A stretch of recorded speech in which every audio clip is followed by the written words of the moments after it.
14ویں صدی کے حالات ایسے تھے میرے عزیزوں. ہندوستان کے حالات میں اگر آپ کو بتاؤں، یہاں کے پس منظر کو آپ کو پہلے سمجھنا ہوگا، پھر اعلیٰ حضرت کی ذات آپ کو سمجھ میں آئے گی.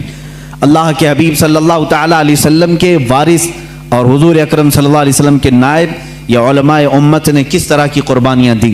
ہندوستان کے حالات ایسے تھے، ایسٹ انڈیا کمپنی کے نام سے انگریز اپنے قدم جما رہے تھے، اور انگریز جب یہاں پر پھیلنا شروع ہوئے، پہلے انہوں نے بنگال کو اپنے قابو میں کیا، پھر اس کے بعد گوا میں، ادھر ادھر علاقوں میں اپنی کمپنی کے نام سے شروع کیا، بمبئی کو قبضے میں لیا.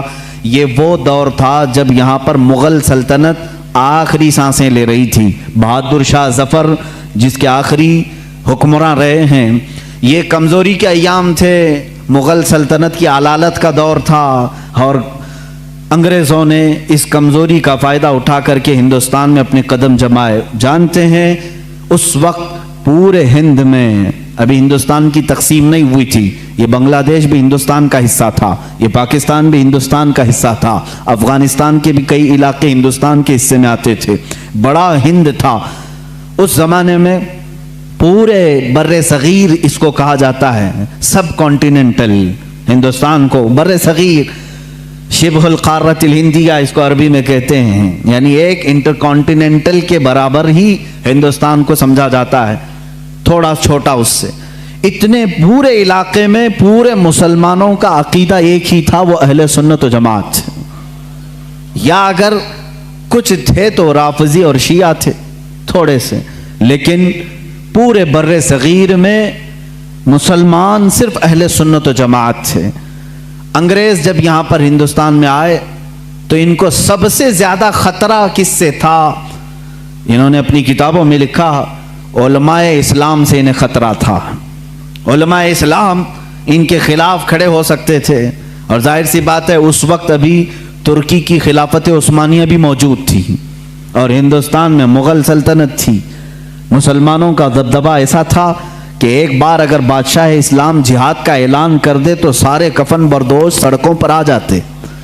ایک اعلان ہو جائے، نوجوان تو نوجوان، بوڑھے بھی راستوں پر آ جاتے اپنی جان اللہ کی بارگاہ میں پیش کرنے کے.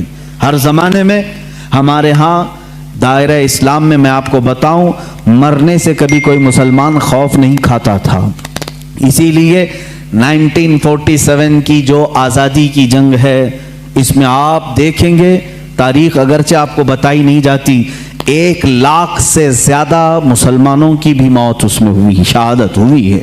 اور تقریباً 1857 سے اگر میں گناؤں 30,000 صرف علماء اہل سنت ایسے ہیں جن کو درختوں پر پھانسی پر لٹکایا تھا انگریزوں نے.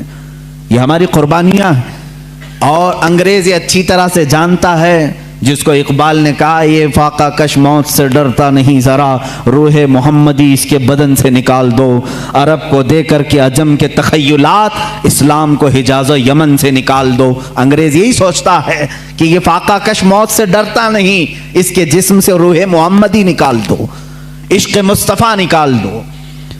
اس زمانے میں انگریزوں نے جب یہ دیکھا کہ یہاں ان کی یونٹی اور ان کے اتحاد سے ہمارے لیے خطرہ ہے، تو ظاہر سی بات ہے ہر زمانے میں منافقین کو خریدنے کی کوشش کی جاتی رہی ہے، ہر زمانے میں. وہ زمانہ بھی ایسا رہا کہ انگریزوں نے اپنے خلاف بولنے والوں کو کالا پانی کی سزا دی، انڈمان نکوبار بھیجا، پھانسی کی سزائیں دی، لیکن وہی انگریز چند علماء کو خریدتا رہا، چند مولویوں کو خریدا، اور ان کے درمیان، مسلمانوں کے درمیان اختلافات ڈالنے کی کوششیں کی. کیونکہ مشہور ہے، یہ میری اکیلے کی بات نہیں، سارے لوگ جانتے ہیں ڈیوائیڈ اینڈ رول کی پالیسی کس کی رہی ہے؟ انگریزوں کی رہی ہے، سب جانتے ہیں.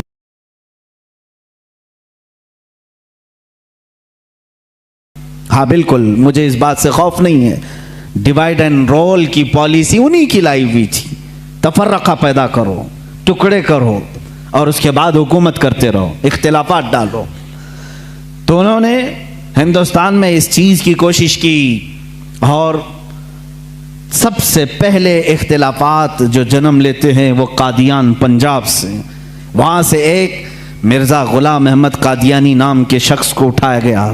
انگریزوں نے اس کی بہت بھرپور مدد کی، تعاون کیا پیسوں سے، اور پھر اس کے ذریعے سے نئی نئی چیزیں لانا شروع کیا۔ یہ وہی زمانہ ہے، یہ 14ویں صدی کا زمانہ ہجری کے مطابق میں کہہ رہا ہوں، اور 1857 سے پہلے کے یہ معاملات ہیں۔ مرزا غلام احمد قادیانی کھڑا ہوا اور نئی نئی باتیں دین میں لایا، لیکن انگریزوں نے اس سے ایک غلطی یہ کروا دی کہ اس کو نبی بھی بنا دیا۔ اس نے اعلان کر دیا کہ میں محمد صلی اللہ علیہ وسلم کے بعد دوسرا نبی ہوں، میرا نام احمد ہے، مجھ پر وحی آتی ہے، انگلش میں فرشتے وحی لے کر کے آتے ہیں۔ یہ غلام احمد قادیانی کی پھکائی شروع ہوئی۔ ظاہر سی بات ہے امت مصطفیٰ اس وقت بیدار تھی، تقریباً ساری امت نے بالاتفاق اس کو ریجیکٹ کیا اور اس کو کہا کہ یہ اس امت کا دجال ہے، اس کو خارج اسلام مانا۔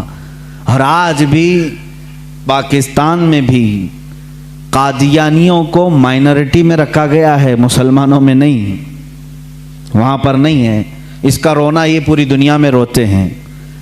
ان کا تعلق ہی نہیں ہے اسلام سے، کیونکہ ہماری بیس اور ہماری جڑ ہے ختم نبوت کو دل و جان سے ماننا۔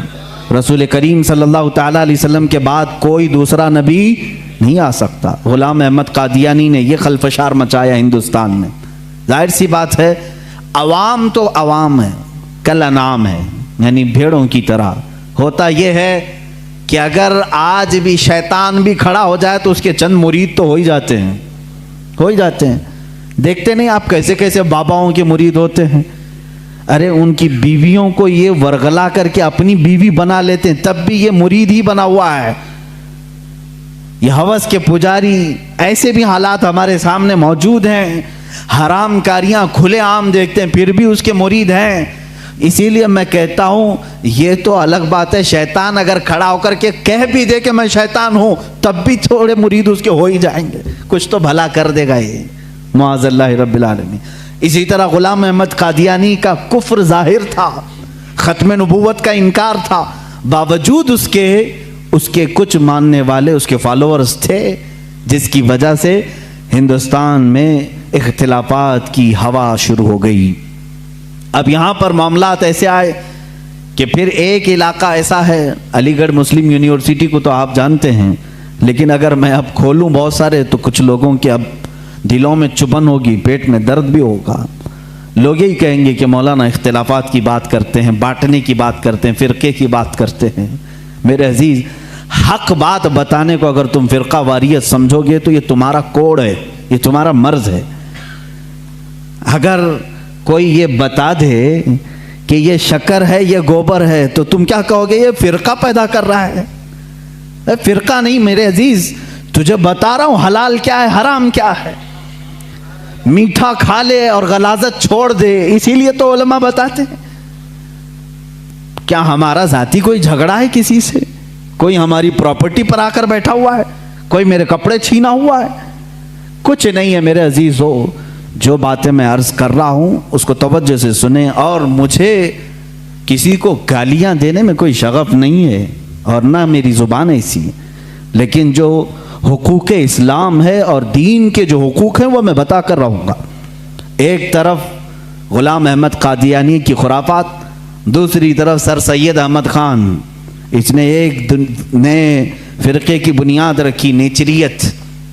یہ کیا تھا؟ یہ بھی انگریزوں کے پاس سے پڑھ کر کے آیا، جو بانی ہے مسلم یونیورسٹی کا۔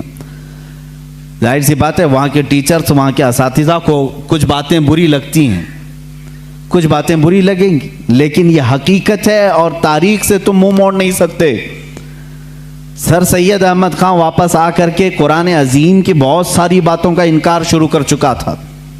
اس نے یہ کہنا شروع کیا کہ معجزات کوئی چیز ہی نہیں ہے، قرآن میں کسی معجزے کا ذکر ہی نہیں ہے، ہر چیز کی بدل کر کے تعویل کر دی، کہا فرشتے ہوتے ہی نہیں ہیں، انسان کے اندر جو نیکی کرنے کی طاقت ہے اسی کا نام فرشتہ ہے، شیطان کا کوئی وجود ہی نہیں ہے۔ وہ کہتا ہے کہ برائی کرنے کی جو صفت ہے انسان کے اندر اسی کا نام شیطان ہے۔ قرآن پاک کی پوری تفسیر بدل ڈالی، جنات کا انکار، جنت و دوزخ۔ ارے میاں کس نے دیکھا؟ یہ نیچریت تھی۔ نیچریت کا مطلب ہے نیچر کو ماننے والے ہیں۔ جو دکھ رہا ہے بس اسی کو ماننا ہے، جو نہیں ہے اس کو نہیں ماننا ہے۔ اور اس کے علاوہ حضور اکرم صلی اللہ تعالیٰ علیہ وسلم کے متعلق بھی بہت ساری نئی باتیں اس نے رکھی، قیامت کے دن شفاعت کے متعلق اور دیدار الہی کے متعلق۔